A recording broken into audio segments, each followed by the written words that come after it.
Hey guys, welcome back to another edition of Fix It Friday. Today we're going to be talking about replacing a wax ring and or a toilet. So we're in the middle of a bathroom remodel here at the Restore, and looking at this toilet, we've seen that it has some defects. So we can see some discoloration down here at the bottom of the bowl, and there's actually a crack in there that is allowing water to leak by. So we're going to swap out this toilet and the wax ring. So couple tools that you'll need, really just an adjustable wrench, a putty knife. You might need a pair of slip joint pliers, but most of your water fittings are all hand tightened. So you have two bolts here at the base of the toilet that we're going to take off, one on each side. We want to make sure that our water supply is turned off so that we don't spray water everywhere. And then on the back, there's a little connection for the water supply that connects to the tank. Once we break all that free, then the toilet will lift off out of place there. Slide that out of the way. And you can see under here, we have a whole lot of kind of crud built up here. But the main thing we're looking at is this wax ring on the flange here. So I'm going to take my putty knife and break that loose and scrape that out. And as we can see, this wax ring is seeing better days. The bottom flange is all eaten up. It has a lot of buildup on there, so we're going to change that out. Anytime that you lift a toilet off of its base, whether it's to change the wax ring or to change out the toilet, it's recommended that you put a new wax ring in.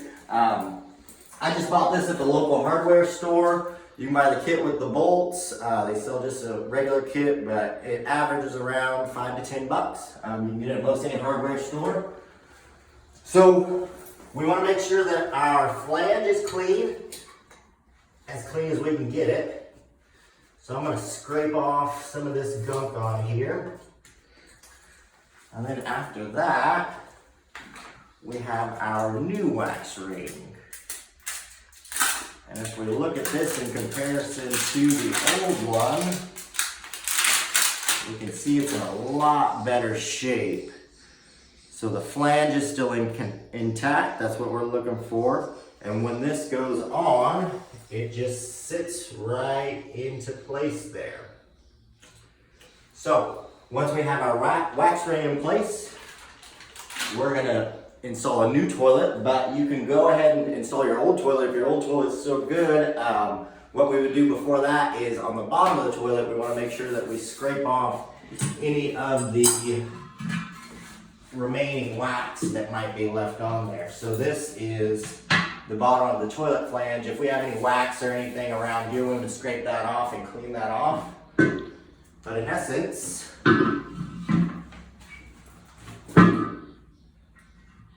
and Josh, could you tell us why somebody would replace just the wax ring and not the toilet? so if you're just replacing the wax ring, something that you'll see is if you see water building up around, seeping out of the bottom of the toilet here, you might see some discoloration.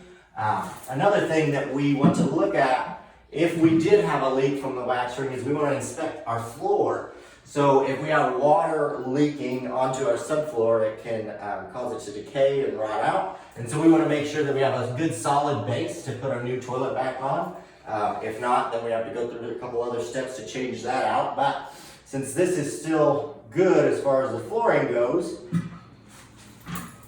we can install our new toilet. And to make sure that we get a good fit, we'll set that on there and we can see that it's not quite sitting flush to the floor.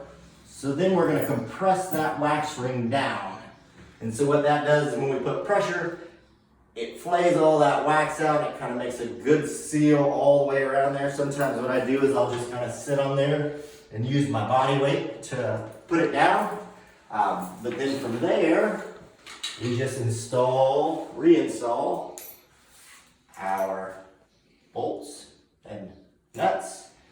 And we screw that into place, and when we're tightening this, we just want it just enough tight. We don't want to over tighten it, because what those little bolts are in there are little elevator bolts that look like this. So this bolt here sits down in that flange and turns and locks into place, so we can't pull that up. So as we're tightening our nut back onto that bolt, we want to get it hand tight, and then with our adjustable wrench, we just want to give it a few more turns just to make sure it's in place. And one thing I like to do, once I feel like I got it good and tight, is I'll again sit on the toilet and make sure that I don't have any rocking back and forth, that we have a solid base. And that's really all it is. After we tighten our nuts back on, we can take our beauty covers, put those back on. Obviously, we'd have a new tank, we hook up our water supply, and that's all there is to it. Thanks for tuning in, guys, and check back next week for the next episode.